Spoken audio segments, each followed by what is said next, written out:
అమృతనగర్ ప్రజలారా, ఇల్లు, స్థలం మన హక్కుల కోసం, మన సమస్యల పరిష్కారం కోసం ఇక మనం పోరాటానికి సిద్ధం కావాలి. 2008 మరియు 2018 సంవత్సరాల్లో అమృతనగర్లో స్థలాలు పొందిన ప్రజలకు ఇప్పటికీ విద్యుత్తు లేదు, మంచినీటి సౌకర్యం లేదు, రోడ్లు లేవు, హౌసింగ్ లోన్లు అందడం లేదు. ఇంకెంతకాలం ఎదురు చూద్దాం? మన హక్కులు మనమడగాలి. మన సమస్యలకు పరిష్కారం సాధించాలి. ఈ సమస్యల పరిష్కారం కోసం ఆగస్టు 24 సోమవారం కడప కలెక్టర్ కార్యాలయం వద్ద భారీ ధర్నా నిర్వహిద్దాం. ప్రొద్దుటూరు పాత బస్టాండ్ వద్ద ఉదయం 8 గంటలకు అందరూ చేరుకోండి. అక్కడి నుంచి బయల్దేరి ఉదయం 10 గంటలకు కడప కలెక్టర్ కార్యాలయానికి చేరుకుని ధర్నా నిర్వహిద్దాం.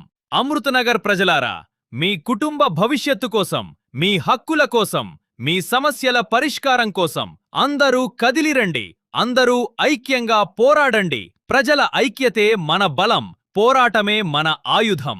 సోమవారం ఉదయం 8 గంటలకు ప్రొద్దుటూరు పాత బస్టాండుకు చేరుకోండి. ఇట్లు సత్యనారాయణ పట్టణ పేదల